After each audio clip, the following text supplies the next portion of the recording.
Our call tonight, we are just going to have a really informal discussion about what the Clean 14 is and how you can be successful doing it. We're really excited that you are joining us. My name is Brooke Schwartzmiller. I know many of you from my time at ClubSport. So I am basically just here to kind of introduce you to Elizabeth and to the program, and to let you know that obviously we have a few more days before we're starting, and I would love it if you wanted to extend the invite. Everybody is welcome to do this, friends, family, close, far, Club Sport members, not Club Sport members. It's just a fun thing to do. I've done it many times to try to get my eating back on track and just to try to feel a little bit better. So John is going to keep you on mute. If you need to, you can either comment in the comment section or raise your hand and we will see you, and we will be able to address your questions at the very end. And that's about it. So I'd like to introduce you to Elizabeth Parsen, who is our nutritionist at ClubSport. She is a wealth of knowledge and an amazing resource for you. And she will take us through not all of, but some of the rules and regulations and what we're going to be doing. Thank you, Brooke. Yes, I'm Elizabeth Parsen, and I've been practicing nutrition for a little over 26 years now. I'm licensed to the American Academy of Nutrition and Dietetics, and I'm also certified as a personal fitness trainer and an exercise physiologist, so I can pull all those things together. And I hope everyone has fun with this. It's not meant to be stressful. It's kind of low key, but it's simple. And let's dive in.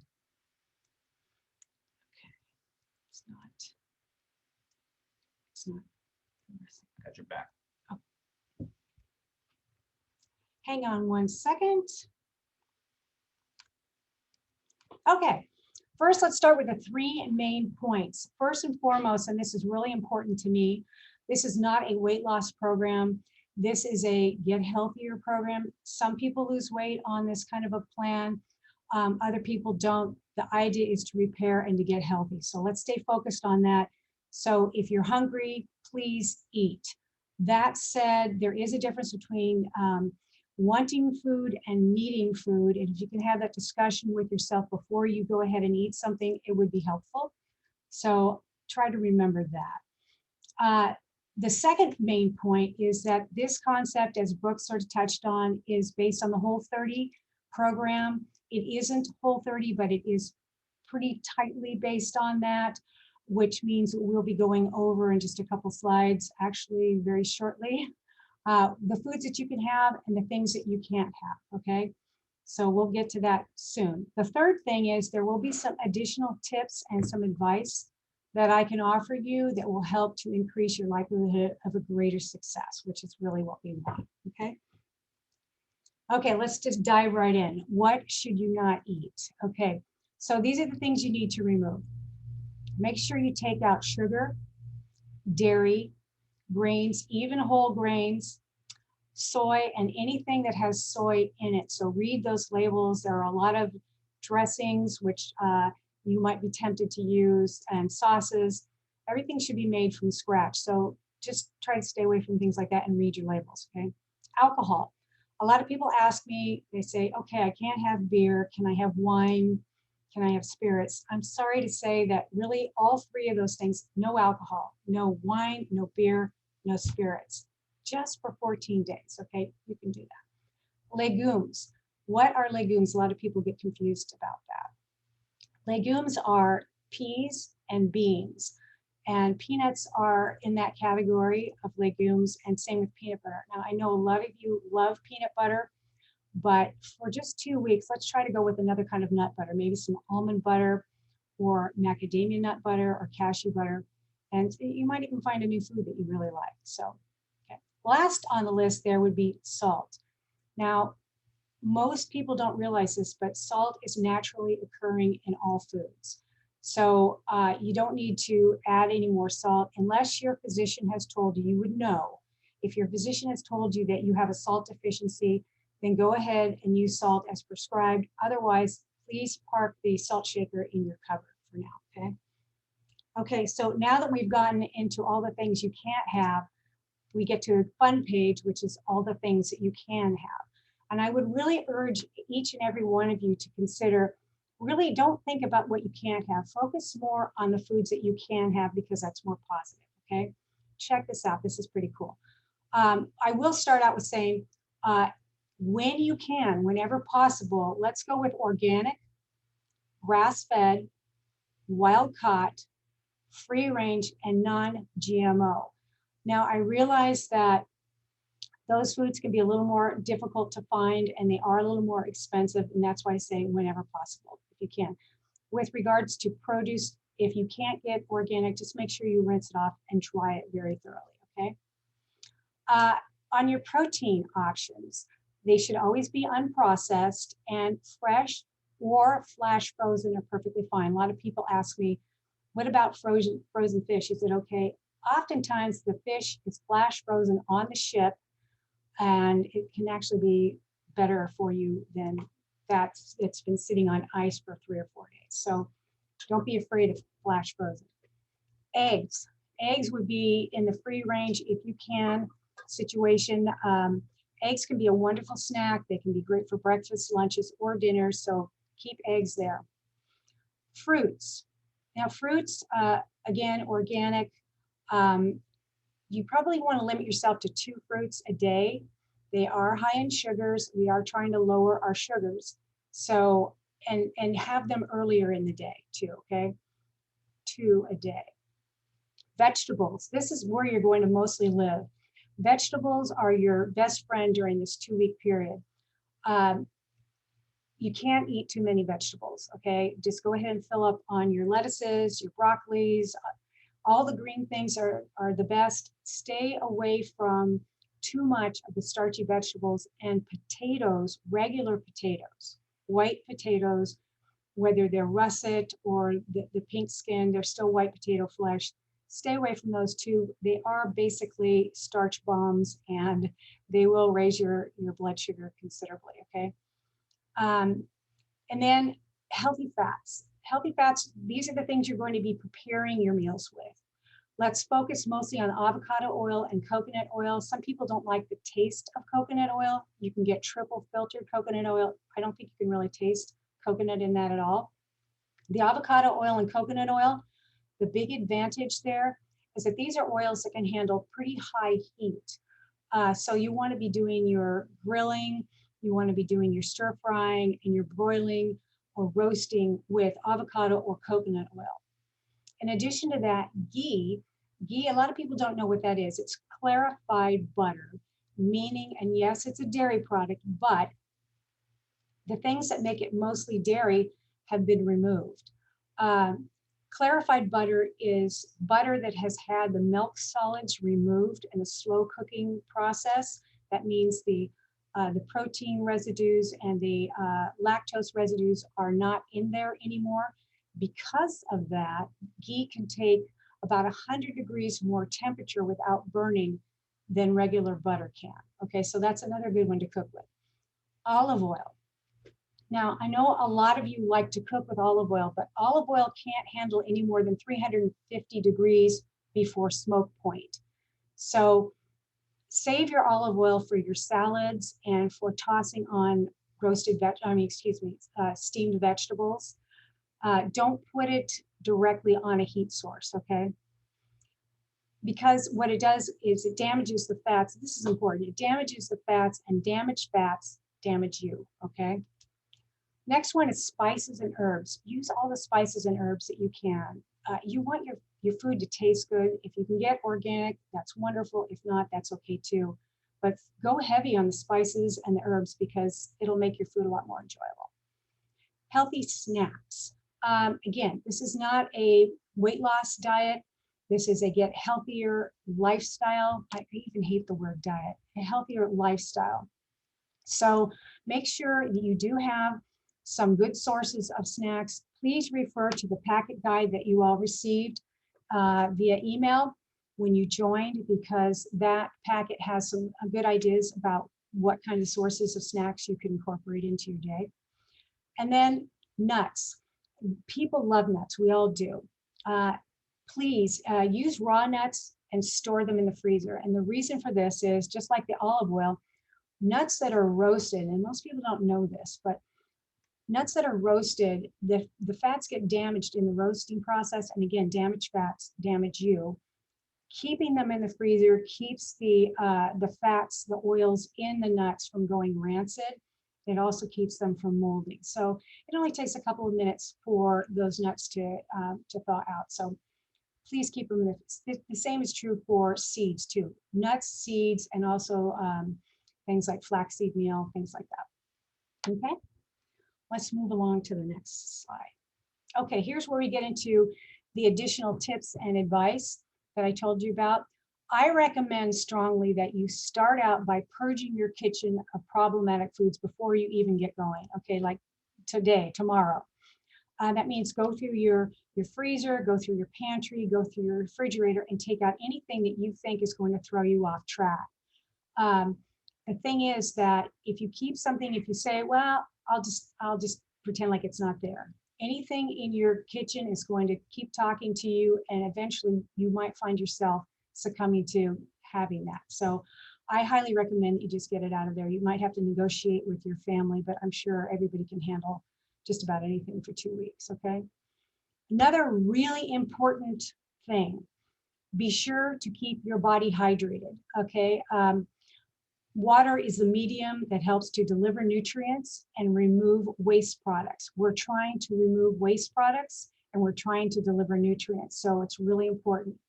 A good rule of thumb is, as it says here on the slide, drink at least 1/2 of your body weight in ounces per day, okay? That way it's personal to you, okay? A lot of people wonder, what about my coffee? Yes, you can have a cup of coffee. Try to just limit it to 1 in a day. Of course, no sweeteners and no dairy products to put in your coffee. So you need to figure out what you can do about that, okay? And you can have almost unlimited teas. The reason I say almost unlimited is because some people will find themselves drinking so much tea throughout the day they irritate their bladder. We're not looking for that. That's exactly the opposite direction we're trying to go here. So your mainstay of fluid consumption should be regular, pure, clean water, okay? Let's move on to the next one. Speaking of moving, it's important to keep moving because as you're exercising, you're getting your body stronger. You're, again, facilitating the delivery of more nutrients, the removal of waste products, pretty much the whole point of doing this.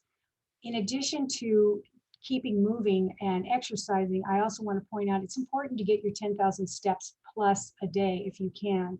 Again, just if for no other reason to distribute the blood flow to all of your tissues, to bring more nutrients and to remove toxic waste products, okay? Last but not least, get adequate sleep. The whole point, again, of doing this is to repair. You cannot repair unless you're sleeping adequately. And no matter what people say, oh, I only need 6 hours. You think that, but that's not true. Everybody needs somewhere between 7 and 9 hours, okay? With the average being 8. If you're not getting adequate sleep, you're not repairing. If you're sleep deprived, you're repair deprived, which again is defeating the whole purpose here. So all these components need to fit together for one whole program, and then you're good to go. Okay, common questions. And I hope people will feel free to type in their questions into the chat box if they have any. But I'll start out with a couple of questions that people commonly ask me. And that is, the number one question is, what happens if I fall off the plan? If you fall off the plan, pick yourself up, dust yourself off, give yourself a big hug and just move forward, okay? It's fine, just do your best, okay? And don't buy into the, oh, well, I succumbed to a big chocolate bar, but the heck, I might as well have 2. It doesn't work that way. Just keep it as minimal as possible. Try to do as perfect as you can, but if something goes wrong, just pick up and move ahead, okay? The second one, and actually this is a question that came into me this morning, is how do I simplify prepping meals? Okay, well, after you have purged your kitchen and you've taken your shopping list and gone to the store and only purchased the things you intended to purchase on your shopping list, and you bring it home, look at everything, divide it up, and take all the things, all the vegetables and the fruits that you can cut up ahead of time, cut them up right then and there, put them into Ziploc baggies that are portion size for you, okay? Maybe hard boil some eggs so they're ready to go. You might shell them. You might put them in Ziploc baggies so they're ready to go. And then nuts, getting back to the nuts thing, okay? Nuts are a really satisfying, great, healthy snack. Where people get confused is what is a serving of nuts? And I realize, once again, this is not a weight loss program, but you still want to keep your portions realistic, okay? For each person, take a handful of nuts and wrap your hand around that. And whatever you can conceal, that is your size portion. So if you have a huge hand, you probably have a huge body and you can handle more. So that's a good way to control your portions, okay? Once you've got a few bags of the nuts, you've got your eggs, you've got your fruits and vegetables, and those are in the refrigerator. You can grab those and go. And it's great for the rest of your family too. The other thing, and this is all about being efficient because you don't want to be stuck in the kitchen the whole time. So doing as much batch cooking as you possibly can, casseroles, make as many servings as you can. Again, divide it up into portions, and anything you don't use within 3 days, put it in the freezer for future use, okay? And then that way, you've always got some meals, because not every night do you want to make something new. So it's always a good idea to have something to fall back on. Okay. All right. Getting towards wrapping this up, because I know everybody wants to get to their dinner at this point. So I do want to say, I understand that changing your food lifestyle is, although it's simple, it can be really hard to do. Nutrition is personal. It really is. And we all have our things that we really like. And it can be very difficult, particularly with sugar, to come down off of that, literally come down off of that. But hang in there. It's only 2 weeks. If you have a weak moment, figure out how to just, like I said, give yourself a hug, stand up and move forward. It's not the end of the world, okay? I do suggest that people keep a journal and write down your journey, because you might want to repeat it at some time. And part of what you should be writing down is how you're feeling. Most people tend to feel a little, I don't know, sluggish maybe in the first few days, but then most people by day 4 tend to snap up, and they kind of start feeling really energetic, and they notice they feel better. And by the end of your journey, this 2-week journey, it'd be really nice to see that you feel a lot better than you did before, okay? Remember, it's just 2 weeks, and don't focus on what you can't have. Focus on what you can have, and then your success will be a lot better for you. And we also want to work smarter, not harder. So try to be as efficient in the kitchen as you possibly can. Preparation is key for success, okay? If you have any questions, you can email me at eparsen@clubsportfit.com. And you can follow us for more support and more inspiration. You can follow us on Instagram at ClubSport San Jose. Please also follow us on Facebook at Facebook/ClubSportSJ. And then check out our website too at clubsportfit.com. And I think you'll find you get more information to help kind of guide you through this as easily as possible. Thank you so much for attending. And it turns out we do have a question on here. Oh, we do have a question. Yeah. Okay. What are your thoughts on the paleo pita? The paleo pita, as in pita bread, I assume. I don't really know what the paleo pita is. I assume it is, and I'm just guessing that it's made with maybe almonds. It's a pita bread made with almonds. I need a little more information on that. So feel free, please email me and ask me a little bit, give me a little more information and ask me a little bit more about that, because I want to make sure that you're comfortable with what I'm saying. If it's almonds, then, and it's got no flour in it, then it's it's compliant. If it has any kind of flour in it at all, then unfortunately it wouldn't be. And you also want to check, like I said, it's not a weight loss thing, but you want to check the calories there too. If it's 450 calories for one pita bread, then you wouldn't want to do that. So please email me and ask me a little bit more about that. I'd love to get that squared away for you. Okay, thanks.